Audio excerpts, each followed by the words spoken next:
माता पार्वती का जब पुनः जन्म होता है, जब वो दोबारा रीइंकार्नेशन फॉर्म में आती है, तब विष्णु जी एक कथन कहते हैं कि ट्री एंड फायर लाइक कि वो एक ही होते हैं, राइट। बिकॉज अगर ट्री बर्न हो रही है तो उसमें वो उसको मिलना ही है।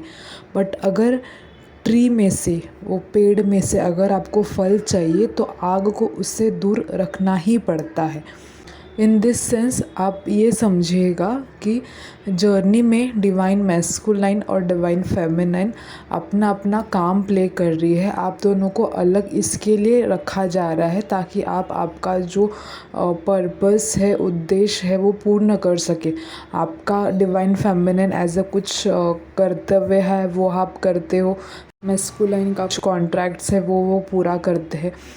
ये 3D में जो इल्यूजनरी वर्ल्ड है, इसमें आप अपना काम कर रहे हो। आपका यूनियन अगर डेस्टाइंड है यहाँ पे तो अवश्य होगा, और इस इमेजिनरी वर्ल्ड के 5D में तो आप ऑलरेडी यूनाइटेड हो। ये आपको खुद में एक बिलीफ रखना है और ये फेथ रखना है कि ये है। सो अगर आप इस फेथ में रहोगे देन आपका इस 3D में आप जो भी चीज़ें करते हो उसमें एक ईजीनेस आ जाएगा और एक एक्सेप्टेंस में आप रहते हो। तो आपको सूदिंग हो जाता है ये प्रोसेस को अनफोल्ड करना। और महाप्रभु को तो इतने वर्ष अंतराल, मतलब युगों युगों तक दे हैव वेटेड, और हमें तो एक ही लाइफ में मतलब जो हम जीते हैं एक ही लाइफ में कुछ सहन जो भी करना पड़ता है। मतलब हमारा स्पैन बहुत छोटा है एज़ कंपेयर टू जो माँ और प्रभु ने जो भी सहा है उनके जर्नी में। तो अगर आप खुद को उनके पार्ट मानते हो, yes we are the part, तो आपको उन्होंने इतना सफ़र किया है उसको ध्यान रखते हुए, उस हर चीज़ का आदर करते हुए आपकी जर्नी को एक्सेप्ट कीजिएगा।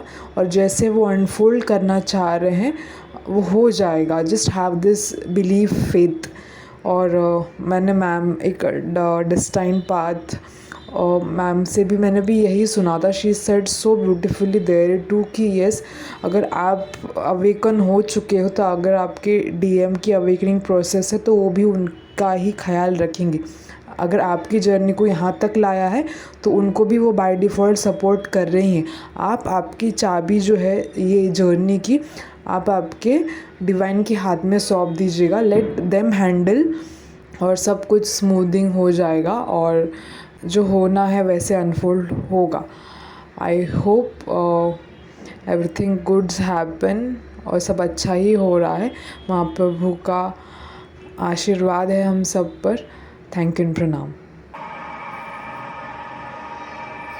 तुम्हारी पीड़ा, तुम्हारा दुख जितना तुम्हारा है उतना ही मेरा भी है पार्वती। स्मरण यही रखना है पार्वती, हम दोनों में दूरियां कितनी भी क्यों ना हो, किंतु शिव और शक्ति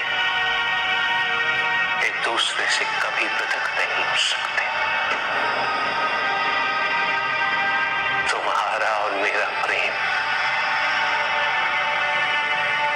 वो तो कालो परी है। तुमने तो अपने प्रत्येक रूप में, अपने प्रत्येक जन्म में सदैव मुझे पाने का मार्ग ढूंढा है पार्वती। इस नए जन्म में तुम मुझ तक अवश्य पहुंचो,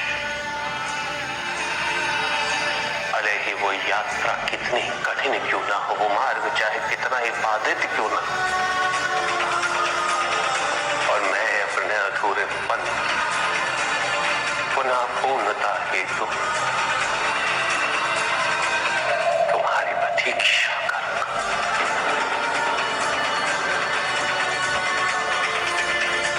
आपने कहा था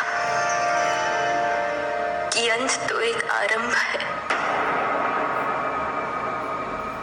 उसका अर्थ अब समझ रहे हैं हम।